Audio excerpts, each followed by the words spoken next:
नमस्ते सबैलाई तपाईँलाई फेरि पनि स्वागत छ 60 डेज डिसिप्लिन च्यालेन्जमा। र अहिले चाहिँ म कहाँ छु भन्दाखेरि चाहिँ म माक्रापाडामा छु हो। यहाँ चाहिँ मेरो मामली गाउँ हो र हामी चाहिँ यहाँनिर दसैँ मनाउनु भनेर आएको हो। र मर्निङमा चाहिँ क्या दामी देखेको है भ्यू हेर्नु सक्नुहुन्छ। मैले त्यो पनि क्याप्चर गरेँ र त्यहाँबाट चाहिँ मैले सुरु गरेँ आफ्नो वर्कआउट। फर्स्टमा चाहिँ मैले गरेँ स्ट्रेचिङ।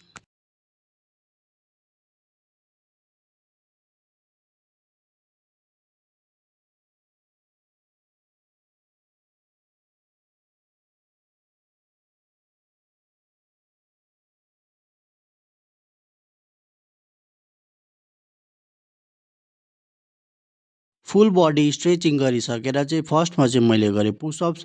पुसअप्सको चाहिँ मैले 3 सेट गरेँ 10-10 गरेर।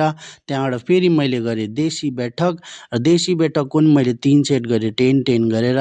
त्यहाँबाट फेरि मैले गरेँ ट्राइसेप्स एक्सटेन्सन हो। ट्राइसेप्स एक्सटेन्सन गरिसकेपछि फेरि मैले गरेँ पुलअप्स। यो पुलअप्स बार चाहिँ कस्तो हाइट अल्गो न अल्गो थिएन, मजाले उफ्रेर चाहिँ त्यहाँबाट पक्रियो झन्डै लडेँ होइन। र आज चाहिँ मैले पुलअप्स ज्यादा गर्न सकेन, सायद हिजो बेसी खाना खाएर होला हो। हेर्न सक्नुहुन्छ पर्दै थियो आज पुलअप्स गर्नुमा चाहिँ मलाई हो। त्यहाँबाट चाहिँ मलाई यो चाहिँ थाहा छैन यसको नाम चाहिँ के हो होइन, र मलाई चाहिँ पुरा गर्नु मन थियो होइन।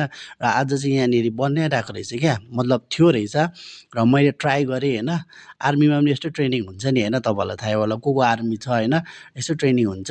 र मैले पनि ट्राई गरेँ होइन। र आधी बाटोमा पुगेर चाहिँ मेरो हात यस्तो गल्यो नि, हात त गलेको होइन त, त्यो छाला झन्डै पिल्साइदियो क्या, प्लस पानी थियो हो। र आजको वर्कआउटमा फेरि मैले गरेँ सपाटे। सपाटेको 3 सेट मारेँ 10-10 गरेर। सपाटे मारिसकेर चाहिँ त्यहाँबाट माक्रापाडालाई टाटा भन्दै हामी चाहिँ फेरि घरतर्फ लागेँ हो। र घर चाहिँ हामी किन गएको भन्दाखेरि चाहिँ हस्पिटल जाने काम थियो होइन। अन्त त्यही कारण बुढा र बुढी चाहिँ बिहानै निक्ले होइन।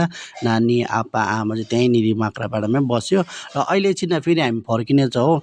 र तपाईँहरूलाई आजको मेरो भिडियो कस्तो लाग्यो कमेन्टमा भन्नुहोला। फेरि पनि भेटौँला नेक्स्ट भिडियोमा।